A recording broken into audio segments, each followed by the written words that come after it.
Hoje nós vamos continuar estudando o livro de Jeremias.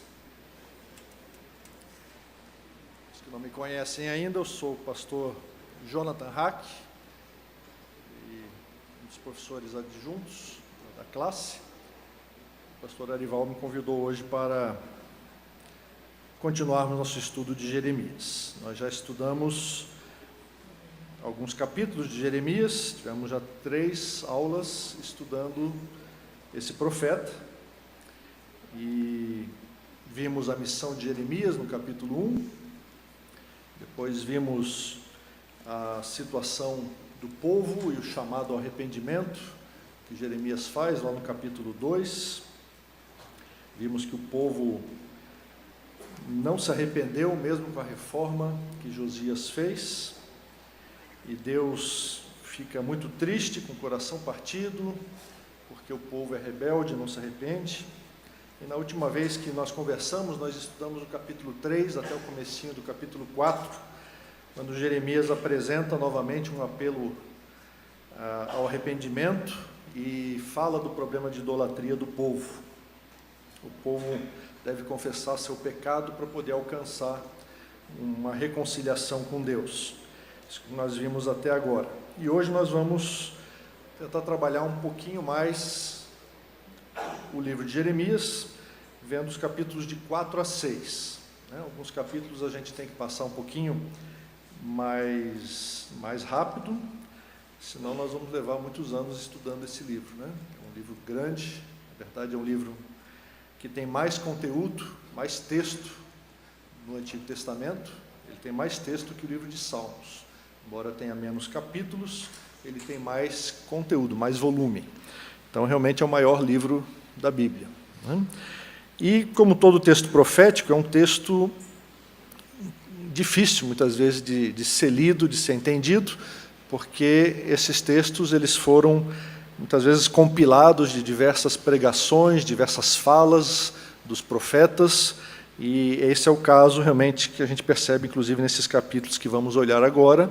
É uma compilação de diversas falas de Jeremias, em diversos momentos, e, às vezes, o profeta mistura assuntos, mistura a audiência, o texto é corrido, mas ele está falando para algumas pessoas, de repente ele se volta para outras, às vezes é Deus que está falando, às vezes é o profeta que está falando.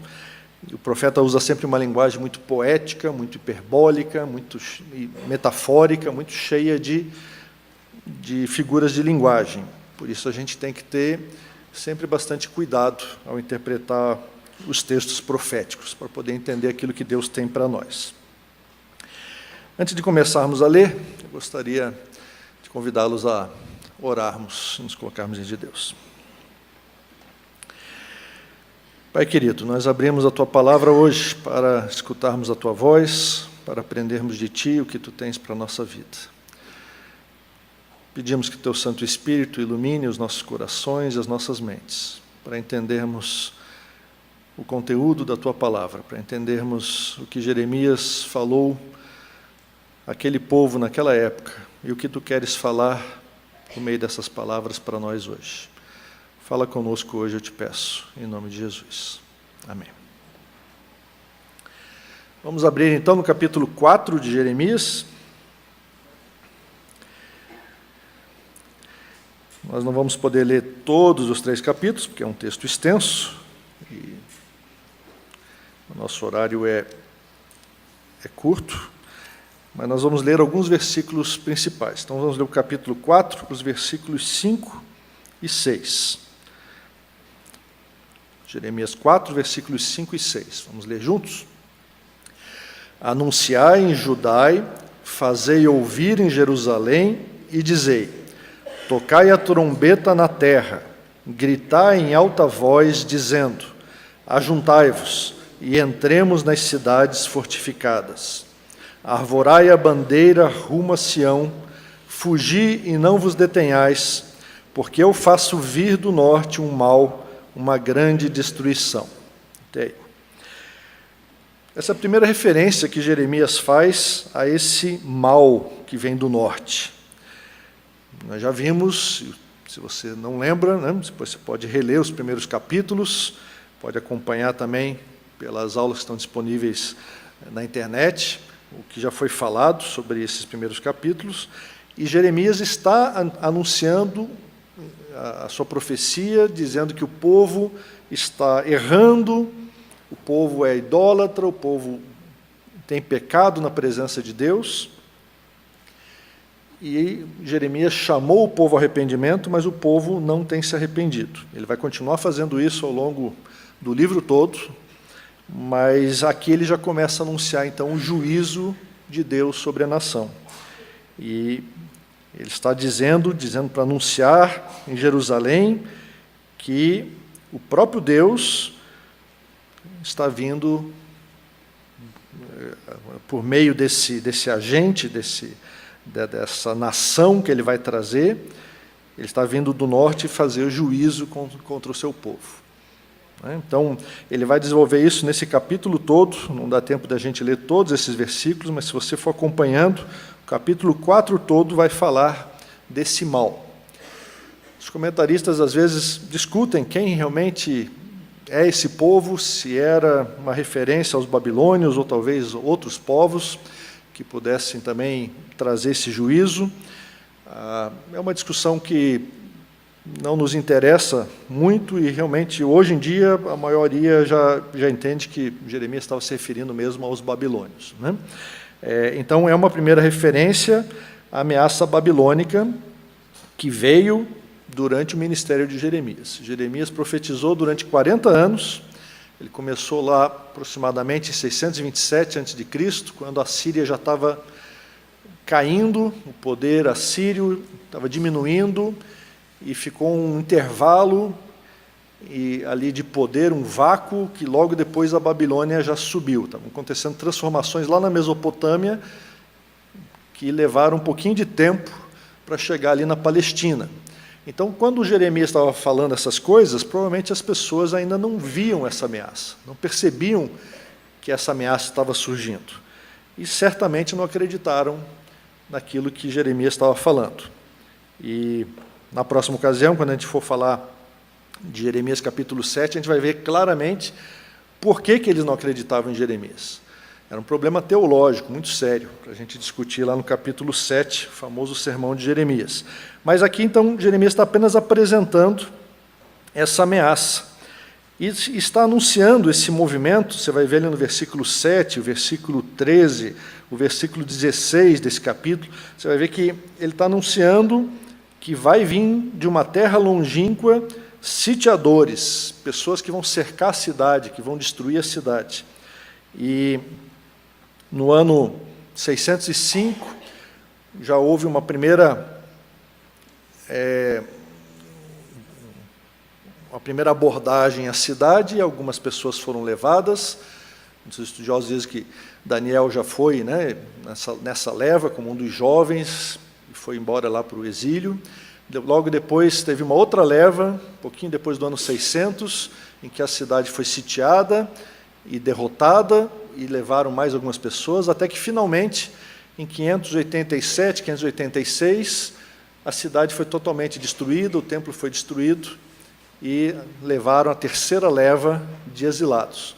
Então, 3 vezes os babilônios vieram e tomaram pessoas da cidade, até que não ficou ninguém. A cidade ficou em ruínas, o templo ficou em ruínas, a cidade ficou devastada, né? E a figura que Jeremias começa a apresentar aqui é exatamente essa, de uma terra devastada, assolada, onde apenas os animais selvagens habitam, onde não há mais pessoas, as pessoas fugiram.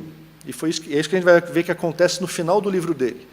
Porque no final do livro, os últimos que tinham sobrado lá na cidade fogem para o Egito e arrastam Jeremias junto. Jeremias não queria ir, mas ele é forçado a ir junto com o povo que foge quando está chegando o exército babilônio para tomar conta da cidade e fazer a destruição final. Então, essa é a história de Jeremias. Ele começa falando que ia acontecer esse juízo de Deus, por 40 anos ele prega que Deus vai trazer castigo, vai trazer punição, vai trazer disciplina por causa dos pecados do povo. E ele exorta o povo a se arrepender dos seus pecados. E por 40 anos ele não é ouvido. e ele acaba sendo arrastado pelas mesmas pessoas pecadoras e rebeldes que querem fugir do castigo de Deus, querem fugir de Deus e não querem se submeter àquilo que Deus tinha para a vida deles. Um outro momento também, um pouquinho mais para frente, eu vou conversar com vocês, Deus permitindo, sobre essa angústia de Jeremias. Ele começa a manifestar um pouquinho aqui, ali já no versículo 19, ele começa a mostrar um pouquinho dessa angústia, mas em vários momentos do livro, ele mostra como ele se debate com essa missão, com aquilo que Deus deu para ele fazer, porque ele é um profeta fracassado, ele é um profeta amargurado, em certo sentido, porque ele fala e as pessoas não escutam. Qual pastor não ficaria infeliz se por 40 anos ele prega e as pessoas não escutam o que ele está falando? Né? E Jeremias pregou e chamou ao arrependimento, foi perseguido, sofreu muito e não foi ouvido. Somente mais tarde, e a gente vê lá no livro de Daniel, quando ele está lendo as profecias de Jeremias, lá no exílio as pessoas começaram a ler as profecias de Jeremias e viram que ele tinha razão, e viram que o que ele falou era de Deus. E daí ele foi reconhecido como um profeta verdadeiro, um profeta de Deus. Mas no ministério dele foi um ministério sofrido. Veremos isso com mais detalhes mais para frente, né? Então, nós percebemos aqui, eu falei do versículo 29, ele diz, né, meu coração, meu coração. O texto, na verdade, é melhor traduzir até com minhas entranhas, eu me contorço em dores. Ele estava tendo contorções intestinais aí, dores, as paredes do coração, o coração dele estava palpitando, tal era a angústia dele, pelo que estava acontecendo, por aquilo que ele estava vendo que Deus ia fazer com o seu povo. Antes desse versículo, vamos ver aqui também por que Deus está trazendo essa nação, né? Só para deixar bem claro, versículos 17 e 18, ainda do capítulo 4. Vamos ler juntos. Como os guardas de um campo, eles cercam Jerusalém, porque ela se rebelou contra mim, diz o Senhor. O teu proceder e as tuas obras fizeram ver sobre ti essas coisas, a tua calamidade, que é amarga, atinge até o próprio coração. Então Deus está claramente aqui anunciando, por meio do profeta, que a vinda dessa ameaça do norte, esse povo do norte, é devida ao pecado, ao proceder e às obras do próprio povo de Deus. Lembre-se sempre que nós estamos falando aqui do povo de Deus. Jeremias não está pregando na praça para as nações do mundo. Ele está pregando na praça da igreja. Ele está pregando para as pessoas da igreja da época, para o povo de Deus. E o povo de Deus estava agora a ponto de sofrer esse castigo, essa intervenção divina, porque a calamidade do povo era tão grande, a distorção que o povo de Deus estava vivendo, que atingia até o próprio coração, diz Deus aqui. Israel, Jerusalém, no versículo 17, se rebelou contra mim. Nós começamos aqui já nesses poucos versículos percebendo duas lições importantes. Primeiro, depois de todo aquele movimento lá de libertação do Egito e todo o tempo no deserto, a caminhada, após a entrada na Terra Prometida, Deus, em geral, governa seu povo por meio de agentes históricos, de agentes humanos. Ele não usa mais tanto os milagres e os eventos sobrenaturais. Eles acontecem, mas as intervenções são menores. Deus usa circunstâncias históricas, Deus usa agentes humanos e históricos para poder governar seu povo, conduzir o rumo da história. Esse é um ensinamento importante porque muitas vezes a gente fica só esperando aquele milagre, aquela aparição de Deus na nossa vida. E a gente tem que aprender que muitas vezes Deus vai usar as circunstâncias que nós estamos vivendo para nos corrigir. Assim como Deus moveu os babilônios, colocou no coração deles esse desejo imperialista de conquistar novas terras, de avançar até a Palestina e de sitiar Jerusalém, E talvez eles nem soubessem que eles estavam fazendo isso por vontade de Deus, mas Deus está dizendo através do profeta que eles estavam fazendo aquilo porque Deus os tinha chamado, Deus os tinha convocado a fazer essas coisas. Deus estava usando os babilônios para poder trazer juízo sobre o seu povo, trazer disciplina sobre o seu povo. Então a gente primeiro tem que perceber isso, que as pessoas ao nosso redor muitas vezes são usadas por Deus para trazer correção e também para trazer alento às nossas vidas. Às vezes a gente só quer receber coisa diretamente de Deus, diretamente da fonte. Mas Deus usa as pessoas, Deus usa as circunstâncias, Deus usa aquilo que está acontecendo na nossa vida o tempo todo para falar conosco, para moldar o nosso caráter. Da mesma maneira como ele estava usando uma circunstância que parecia assim que não tinha nada a ver com o povo dele. Um povo distante, como se fosse uma outra nação, alguém que saísse de um outro continente e viesse aqui influenciar o nosso país. E as pessoas não conseguiam perceber essa relação. Então a gente percebe também aqui uma outra lição. O profeta é um homem de Deus, uma pessoa de Deus, que tem essa visão das circunstâncias a partir da perspectiva de Deus. E ela consegue conectar coisas que só Deus consegue conectar, porque é Ele que está produzindo, é Ele que está gerando essa conexão e essas coisas. Então, o profeta Jeremias faz uma conexão entre um evento completamente externo, uma ameaça de um povo que está vindo dominar Israel, né, a nação de Judá, e, ao mesmo tempo, ele conecta isso com o pecado do povo, com as falhas do povo, com aquilo que está acontecendo ali dentro do povo de Deus. Obviamente, ele faz essa conexão porque Deus deu revelação para ele, porque Deus disse que era isso que estava acontecendo. E ele traz essa conexão para o povo, ele diz, os babilônios vão vir porque vocês pecaram, vocês não se arrependeram, e Deus está trazendo castigo. Então, as pessoas que têm revelação de Deus, os profetas, são pessoas que fazem essa conexão sobre as consequências do pecado. Elas conseguem discernir onde que o povo está errando, conseguem apontar de onde vem a correção de Deus. E isso elas fazem pela revelação do próprio Deus, na sua palavra. E essa visão é tão aterradora, que ali nos versículos 23 a 26, não vamos lê-los todos, mas vocês percebem que é uma sequência, são 4 versículos que começam com a palavra olhei. Jeremias olha para várias situações e ele vê a criação se desfazendo. Ele olha para a terra, lá no versículo 23, e ele diz que ela está sem forma e vazia. Se você lembra, essas são as palavras lá de Gênesis capítulo 1. Quando Deus começou a criar a terra, ela era sem forma e vazia. E Jeremias começa a olhar para o que vai acontecer com o povo de Deus, e ele diz, parece que está tudo voltando ao início, porque a assolação vai ser tão terrível que é como se a criação toda tivesse sido desfeita. A própria palavra de Deus, versículo 28, Deus afirma isso, agora está desfazendo a criação, da mesma maneira que lá no Gênesis 1, a palavra de Deus fez com que a criação surgisse, ele falou, e as coisas foram acontecendo, disse Deus, haja luz e houve luz. E disse Deus, e Deus foi falando e as coisas foram acontecendo.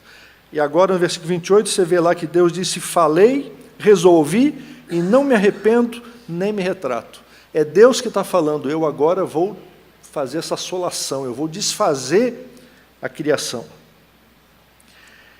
E esse tema profético esbarra aqui, resvala, num assunto muito importante que outros profetas vão tratar com mais intensidade. E Jeremias vai falar um pouquinho também posteriormente, que é o efeito que o nosso pecado tem na própria criação. Embora Jeremias aqui está usando uma figura hiperbólica até, não é? Uma figura exagerada, e ele está falando que a devastação que Deus vai produzir em Jerusalém vai ser tão grande que é como se o mundo estivesse acabando, a criação toda estivesse se desfazendo, e a gente sabe que não foi isso que aconteceu em 586, porque nós ainda estamos aqui, né? O mundo não acabou.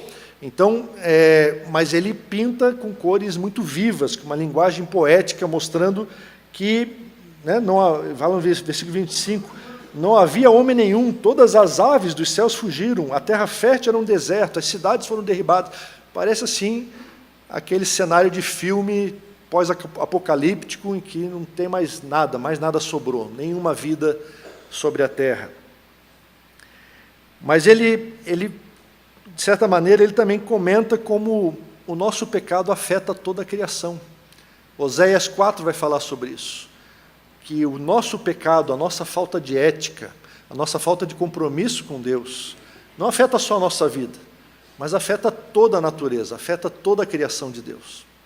E toda a criação de Deus sofre por causa daquelas coisas que nós fazemos em desobediência a Deus. Então a desobediência não é só uma questão individual, não é só uma questão pessoal. Ela vai trazer consequências maléficas para toda a criação. Esse é um tema que outros profetas desenvolvem mais.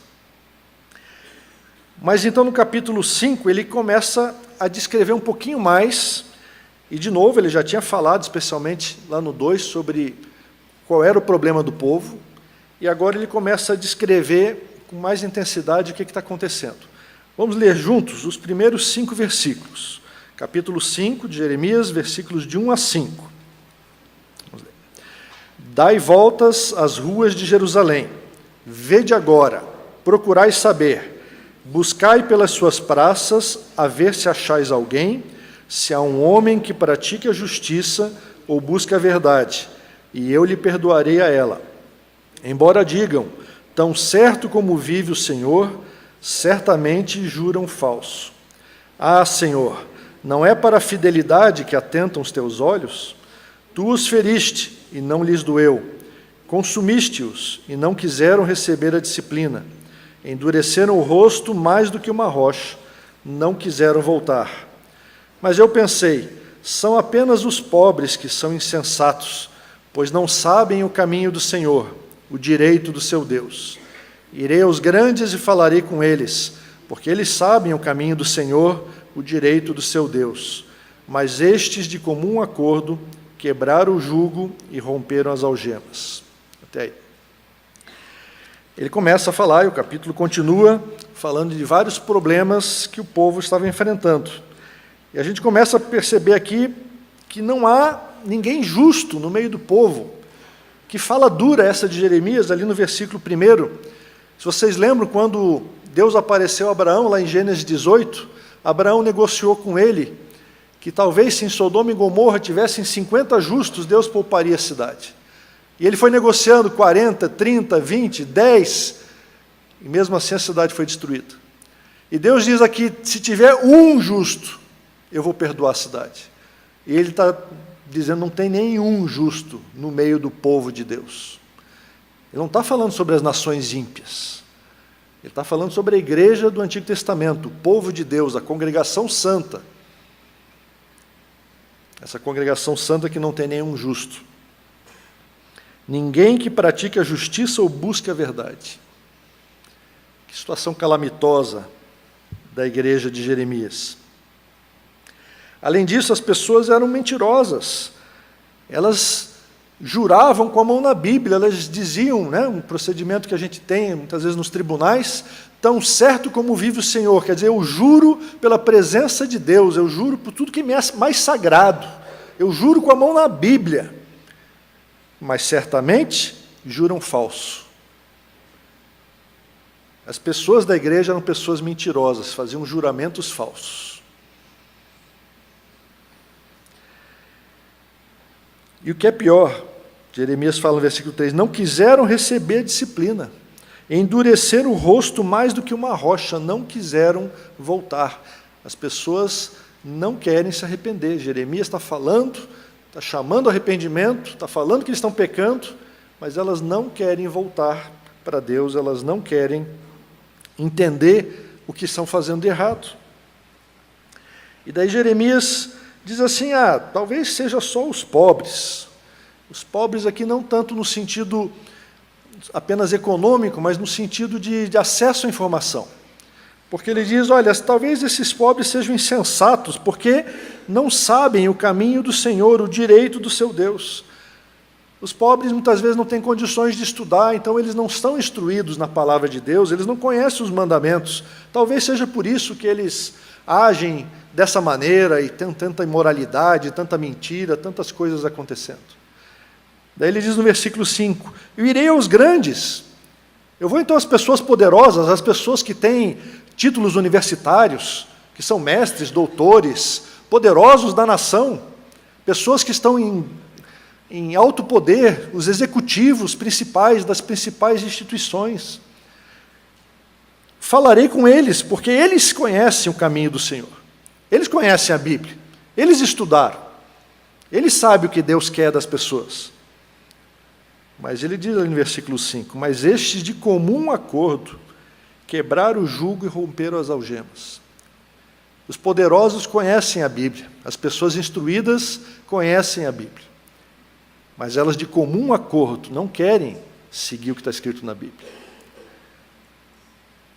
Então, com instrução ou sem instrução, as pessoas são desobedientes a Deus.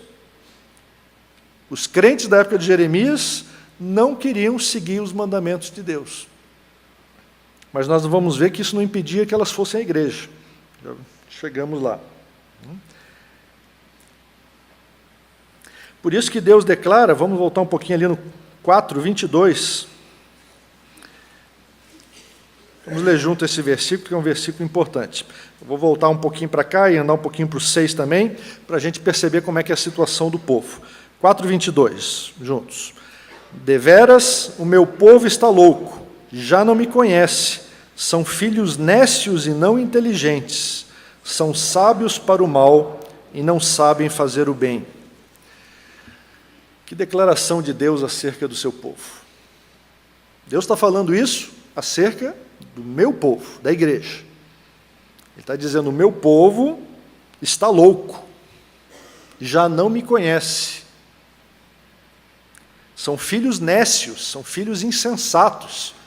As pessoas da igreja são insensatas. Por enquanto estou aplicando isso lá na época de Jeremias. Nós estamos falando daqueles judaítas, os habitantes do reino de Judá, porque essa é a igreja de Jeremias.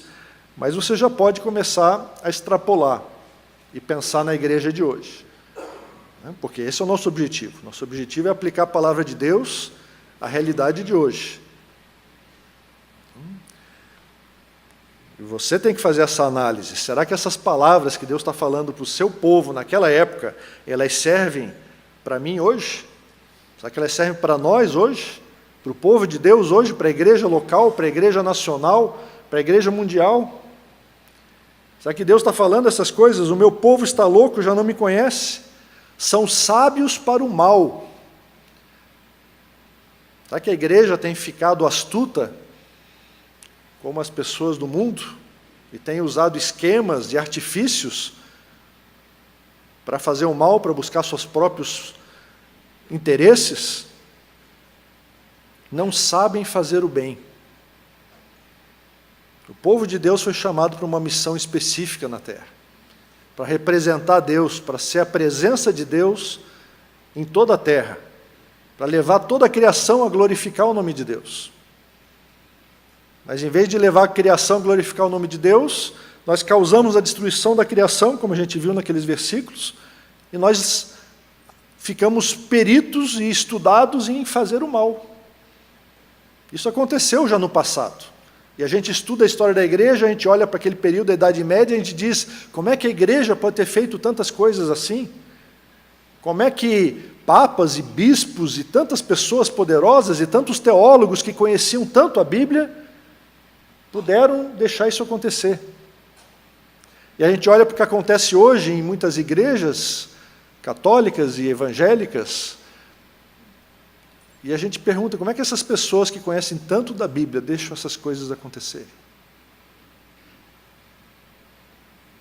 E Deus está dizendo, o meu povo está louco.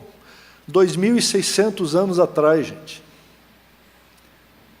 Não foi ontem, não foi hoje, mas há 2.600 anos Deus já está dizendo que o povo dele não o conhece, só sabe fazer o mal.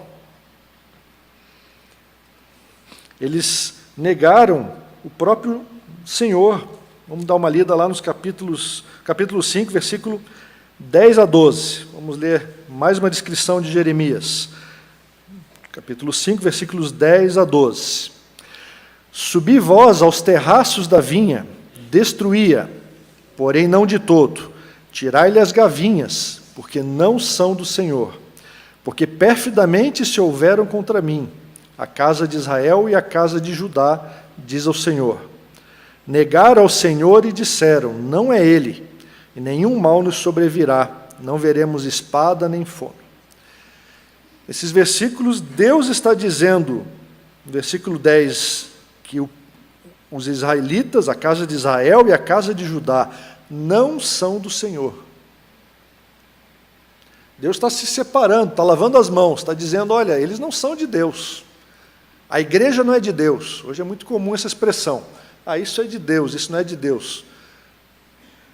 Você já imaginou quando Deus diz, não, a igreja não é de Deus, não. Se a igreja não é de Deus, de quem que ela é? Mas Deus está dizendo, olha, o meu povo não é mais meu. Eles estão agindo muito perfidamente, muito perversamente. Eles negaram ao Senhor e disseram, não, Ele não existe. Eles estavam praticando um ateísmo real. Né? Alguns autores chamam isso de ateísmo prático. Não é um ateísmo verbal, não é um ateísmo declarado, em que você diz, eu não acredito mais em Deus, mas é um ateísmo prático, por quê? Porque você vem na igreja, você continua praticando as coisas que são religiosas, e a gente vai ver que eles fazem isso aqui no capítulo 6, mas na prática, no dia a dia, você age como se não existisse Deus. Você não presta contas a Deus, você faz o que você quer, você não obedece os mandamentos de Deus. É isso que Jeremias apresenta aqui, é isso que o povo está fazendo, eles são ateus práticos. Eles não respeitam o próprio Criador. Versículo 22 desse capítulo ainda 5, diz ali, do 20 até o 24, 25, Deus vai descrevendo que Ele é o Criador. E no 22 ele diz, não temereis a mim, não tremereis diante de mim, eu pus areia para o limite do mar. Ele não vai transpassar esse limite. Ainda que se levante as suas ondas, não prevalecerão. Ainda que bramem, não transpassarão. Mas este povo é de coração rebelde, quanto mais. Rebelaram-se e foram-se. Deus está dizendo, até o oceano, que é tão bravio, que é tão imenso, que é tão perigoso, e que mete medo dos marinheiros mais experientes, porque eles sabem que eles precisam respeitar o oceano tem limites. Deus está dizendo, eu criei o oceano e ele não vai passar desse limite, mas o meu povo não tem limites, meu povo vai onde ele quer, eles se rebelam, eles não obedecem os limites, eu dou mandamentos, mas eles não obedecem, a criação toda me obedece, eu sou soberano, mas o meu povo quer fazer o que bem entende. Então Deus está realmente zangado com o seu povo, triste com aquilo que está acontecendo. E se a gente observar o finalzinho do capítulo 5, a gente vai ver que Jeremias começa a falar de um tema também muito caro a todos os profetas, a perversidade socioeconômica e religiosa do povo. No 26 ele diz, entre o meu povo se acham perversos, eles espiam, espreitam, dispõem armadilhas, prendem homens, vou lendo assim mais por cima, as suas casas são cheias de fraude, no versículo 27. Por isso se tornaram poderosos e enriqueceram. Eles engordam, tornam-se nédios. Nédio é uma palavra que não consta do meu vocabulário, não sei se consta do seu. Né? Quer dizer uma pessoa que está lustrosa, brilhando de tão gorda. Né? Assim, para pesquisar no dicionário, porque Almeida também é cultura. Então, eles engordaram, eles se tornaram nédios, eles ultrapassam até os feitos dos malignos. Olha o que Deus está dizendo à sua igreja. Eles são tão ruins que fazem coisas piores do que os perversos, do que os malignos. Eles não defendem a causa dos órfãos, não julgam o direito dos necessitados. Então Deus está dizendo que existe uma perversão no meio do seu povo.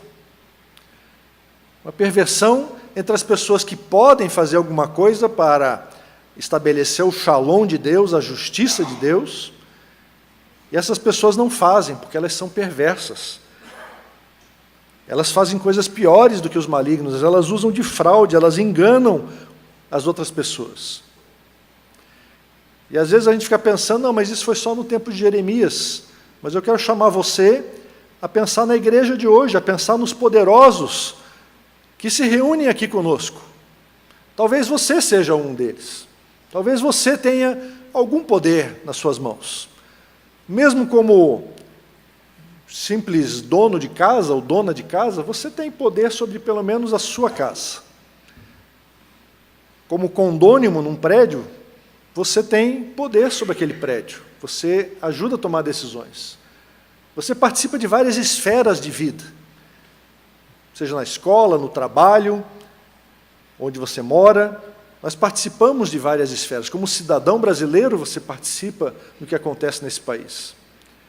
O que você faz com esse poder? De que maneira você usa esse poder? Será que a culpa sempre é toda da liderança? Ou será que cada um de nós tem se tornado perverso e tem ultrapassado os feitos dos malignos?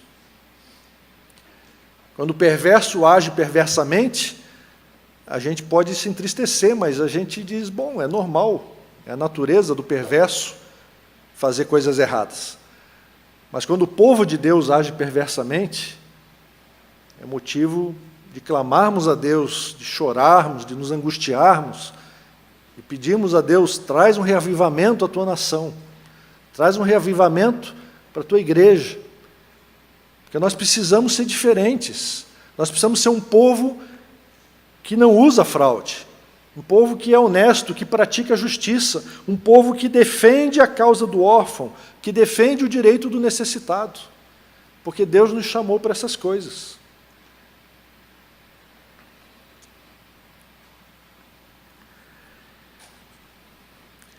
E o que é pior, ali no versículo 29 a 31, Deus continua falando, e ele diz, coisa espantosa e horrenda se anda fazendo na terra, os profetas profetizam falsamente, os sacerdotes dominam de mãos dadas com eles, e é o que deseja o meu povo. Os religiosos da época de Jeremias estavam corrompidos. Os profetas não estavam mais falando a palavra de Deus, mas estavam falando aquilo que bem entendiam. Eles pegavam o texto da Torá, o texto da Bíblia, se é que estavam lendo a Bíblia, e falavam qualquer coisa. Eles não estavam mais pregando a mensagem da palavra de Deus.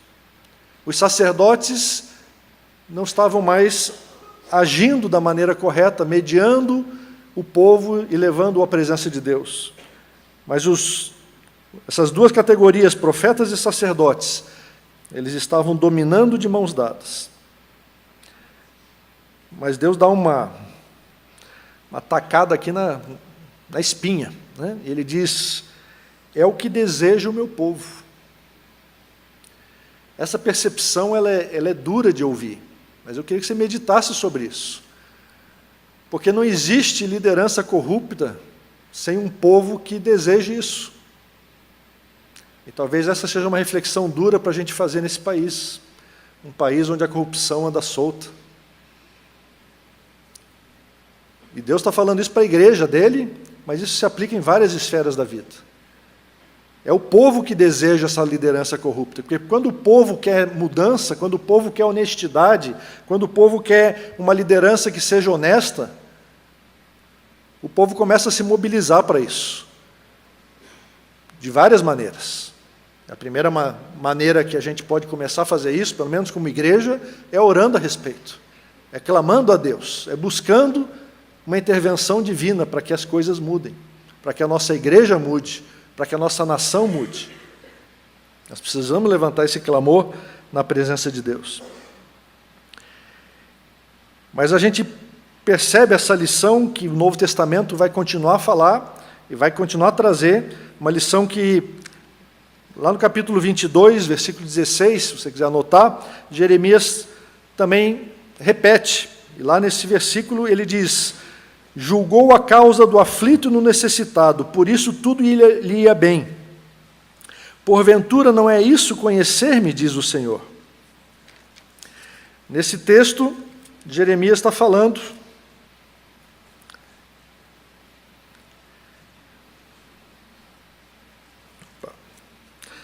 de um dos reis de Judá, mas o que nos interessa aqui é essa correlação que ele faz. Deus está dizendo que conhecer-me é julgar a causa do aflito e do necessitado. Tiago vai falar que a verdadeira religião é o quê? É ir na igreja? É ler a Bíblia? Não, é cuidar dos necessitados. Os vários textos proféticos apontam para essa necessidade de que o nosso culto a Deus se expresse em amor às pessoas. O nosso culto não pode ser apenas vertical, ele tem que ser horizontal. Nós temos que adorar a Deus ao amarmos as pessoas, ao abençoarmos as pessoas. Não de modo paternalista, não de modo fácil, apenas entregando alguma coisa para quem está no meio da rua, mas transformando as estruturas injustas da sociedade, lutando para que o nome de Deus seja glorificado em todos os lugares em que a gente vive. Às vezes isso parece difícil de fazer, mas ele começa, talvez, quando você começa a pensar no empregado que você tem dentro de casa, seja uma diarista, seja uma empregada mensalista, ou um empregado, ou o porteiro do seu prédio, quando você começa a pensar nessas pessoas que estão próximas, o que você está fazendo para mudar a situação dessas pessoas? Elas estão recebendo justiça? Elas estão compartilhando do shalom de Deus que você tem recebido, das bênçãos de Deus? Começa por aí, depois a gente vai estendendo o círculo. E você pode começar a impactar cada vez mais a sociedade. Mas você tem que começar a mostrar que você conhece a Deus, defendendo essa justiça social, essa justiça de Deus, compartilhando esse shalom de Deus que você tem recebido, né? Essas bênçãos de Deus, a prosperidade, a paz que Deus tem para dar para você. Então a gente percebe essa lição muito clara aqui. Conhecer a Deus está intimamente vinculado a obedecer os seus mandamentos. Ninguém pode dizer que conhece a Deus se não está praticando os mandamentos de Deus. Mas é isso que o povo estava fazendo.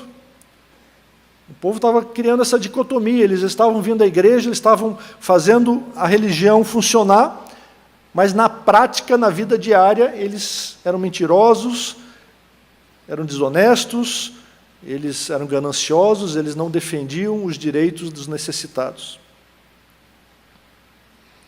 Deus tem um discurso muito forte contra a prática da opressão social. E nós precisamos estar atentos, porque os profetas todos falam sobre isso. Todos os livros proféticos tocam nesse assunto da opressão social, daquilo que Deus quer. Deus quer justiça entre as pessoas. Ele não quer que a gente cure apenas o lado espiritual.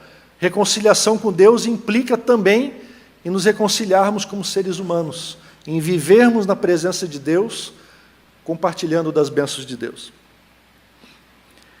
E Jeremias continua no capítulo 6, e ele vai começar a falar dessa questão religiosa. Nós não vamos ler muitos versículos do capítulo 6, mas pelo menos o versículo 10, vamos ler juntos. Capítulo 6, versículo 10. A quem falarei e testemunharei para que ouçam? Eis que os seus ouvidos estão incircuncisos e não podem ouvir. Eis que a palavra do Senhor é para eles coisa vergonhosa. Não gostam dela. Até aí. E vamos ler o versículo 20 agora. Para que, pois, me venha o incenso de Sabá e a melhor cana aromática de terras longínquas, os vossos holocaustos não me são aprazíveis, e os vossos sacrifícios não me agradam. Então a gente percebe que Deus está apontando aqui para o povo que há uma esquizofrenia aqui. Eles, ao mesmo tempo, têm ouvidos incircuncisos. A palavra do Senhor é para eles coisa vergonhosa, lá no versículo 10. Não gostam dela. A igreja não gosta mais da palavra do Senhor. Não gosta mais de ler a Bíblia, não gosta de escutar a repreensão do Senhor. Infelizmente, isso é verdade. Muita parte da igreja hoje. Mas eles continuam trazendo holocaustos. E lá no versículo 20, Deus pergunta, para que serve vocês trazerem um incenso importado? Para que trazer a cana aromática de terras longínquas? Vocês importam produtos bonitos para fazer um culto com muito fausto, com muita ostentação, mostrando que a religião de vocês é firme, é forte, é bonita.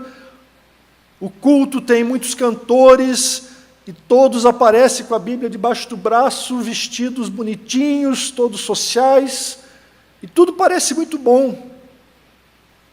Mas Deus está dizendo, mas a palavra do Senhor para vocês é coisa vergonhosa. Tem uma esquizofrenia aqui, porque vocês dizem com a boca que me amam, mas na prática vocês me desconsideram. E por isso que Deus diz essa coisa tão forte, que Ele fala lá em Isaías capítulo 1 também. Os vossos holocaustos não me são aprazíveis, os vossos sacrifícios não me agradam. E Hebreus nos lembra que hoje os nossos sacrifícios e holocaustos são sacrifícios de louvor.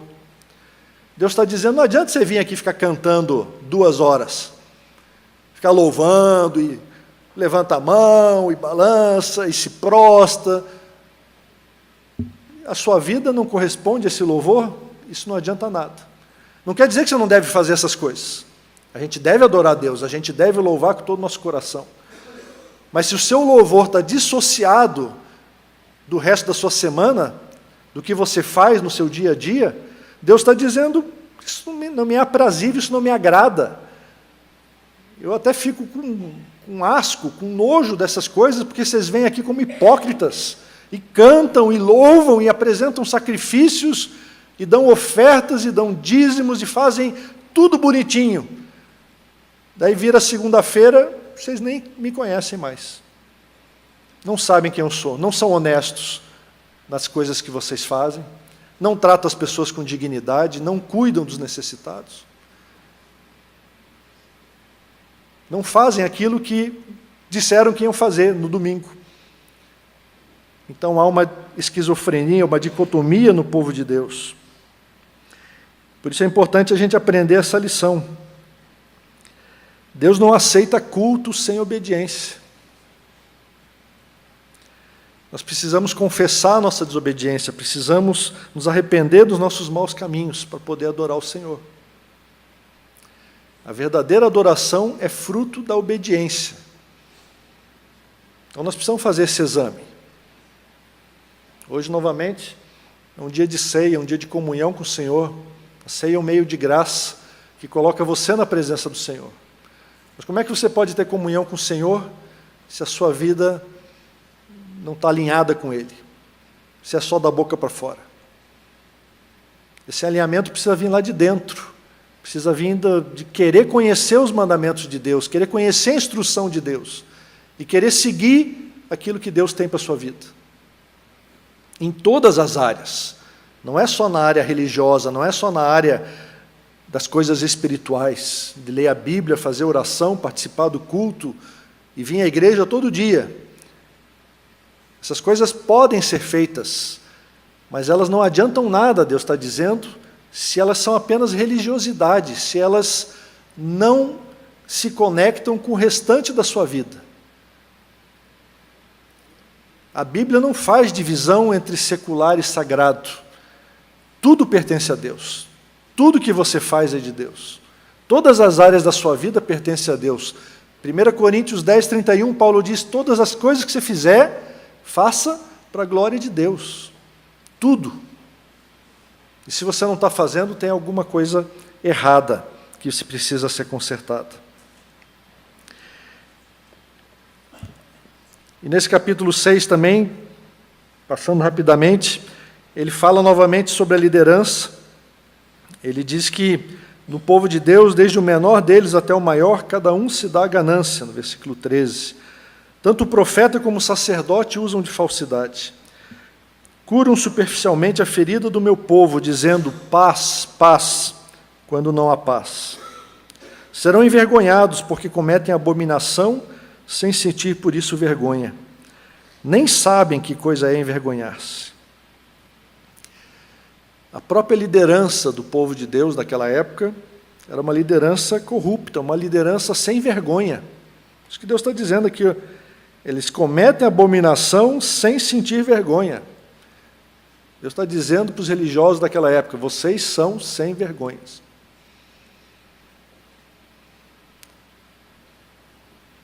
Eu espero que Deus não queira dizer isso, ou não esteja dizendo isso para a igreja hoje.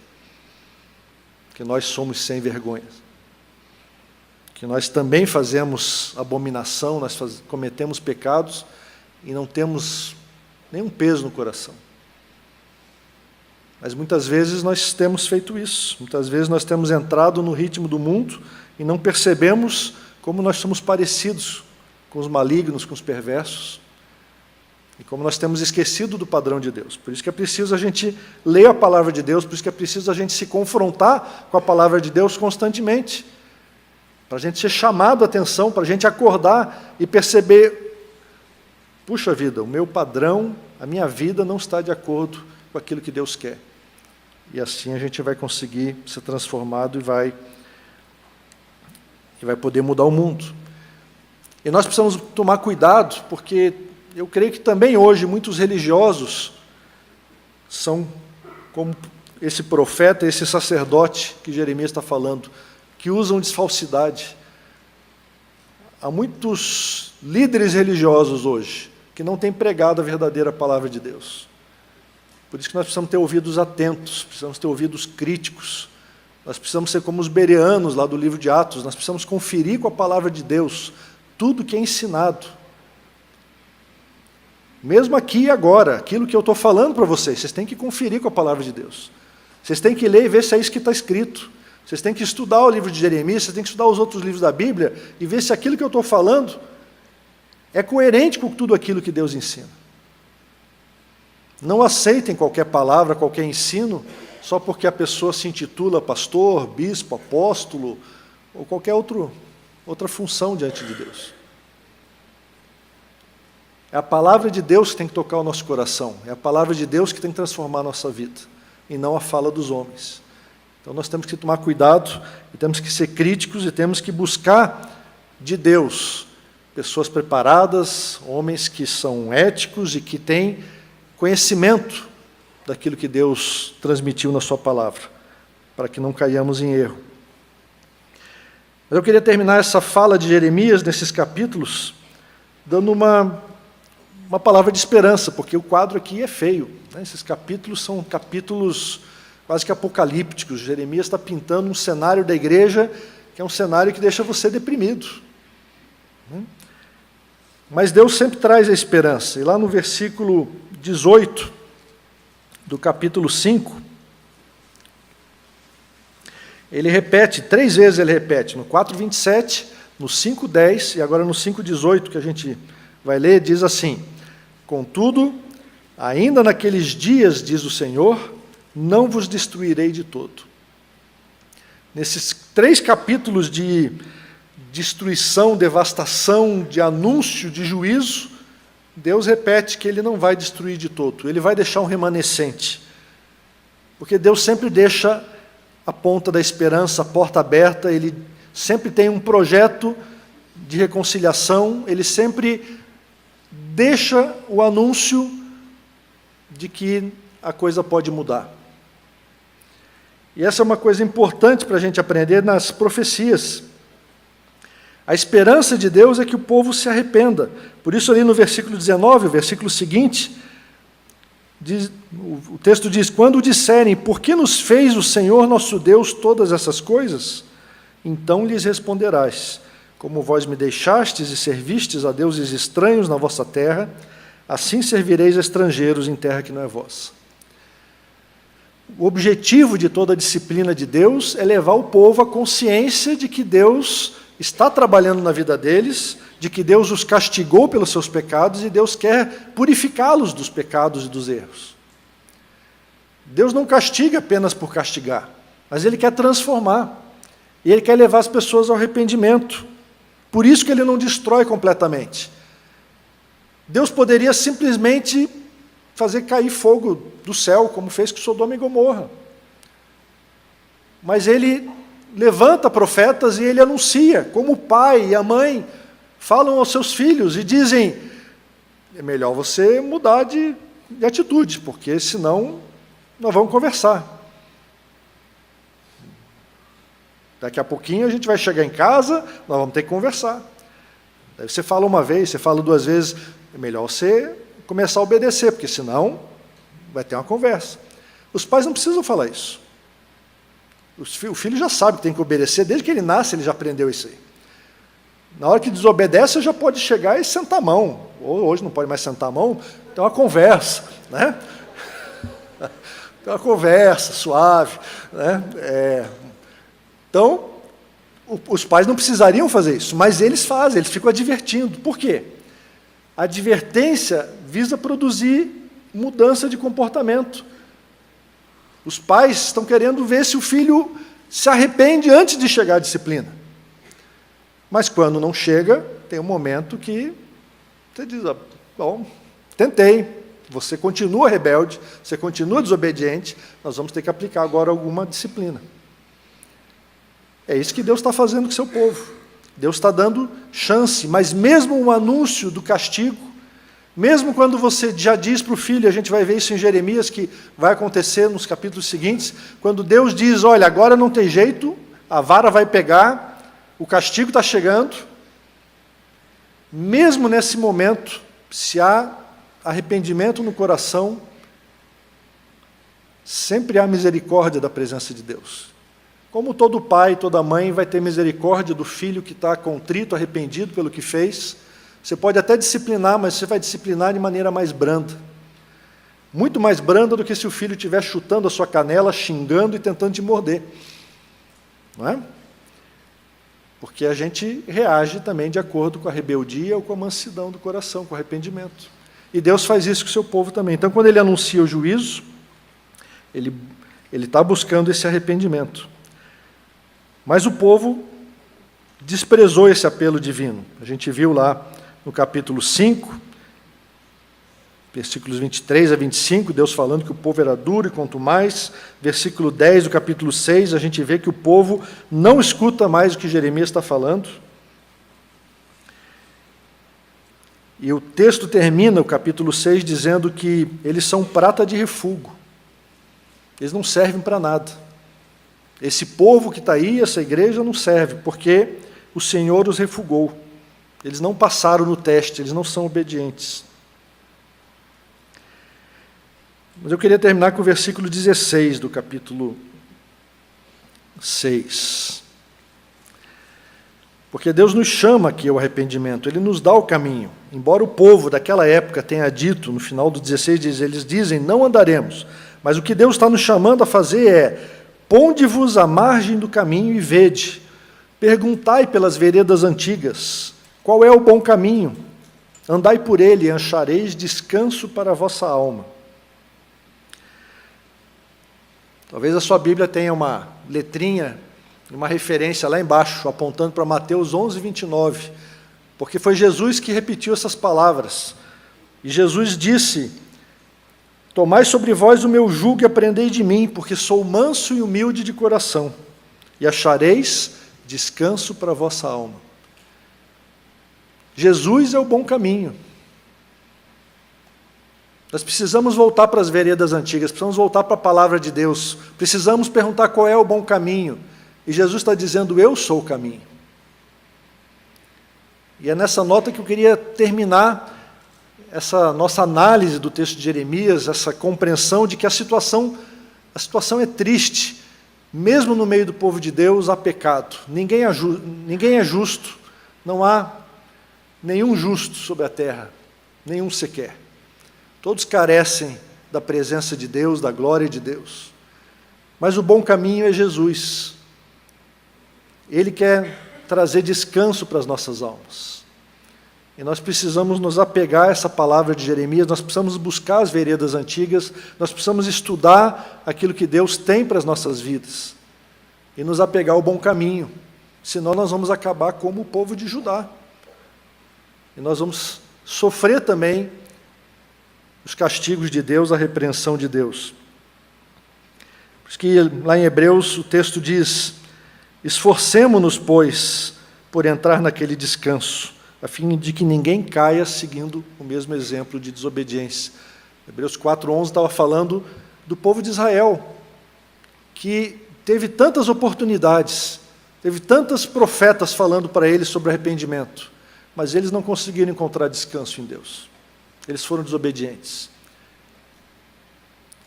E Hebreus está nos exortando, dizendo: não vamos fazer isso, não endureçais o vosso coração. Vamos buscar as veredas antigas. Vamos buscar o bom caminho. Vamos buscar Jesus. Vamos orar para encerrar?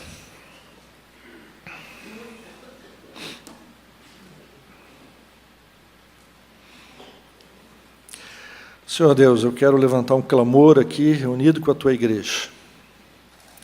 Um clamor pelo Teu povo. O Teu povo que se congrega aqui, o Teu povo que se congrega nessa nação, o Teu povo espalhado por todo o planeta. Reaviva-nos, Senhor. Fortalece-nos, purifica-nos. Livra-nos de toda perversidade. Livra-nos dos desvios da Tua palavra.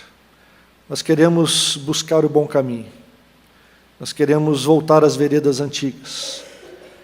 Pedimos que Tu nos ensines a Tua palavra. Pedimos que Tu nos leves a sermos firmes no caminho que separaste para nós andarmos.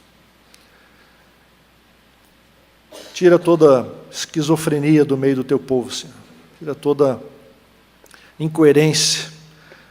Leva-nos a termos integridade na Tua presença, de sermos pessoas que Te cultuam, mas que também são honestas e éticas e morais no dia a dia. Ensina-nos, Senhor, a viver na Tua presença a cada minuto, a praticarmos o bem, a buscarmos a Tua vontade, a sermos Teus representantes no meio da terra. E eu quero estender o nosso clamor, Senhor, e Te pedir por toda a nossa nação.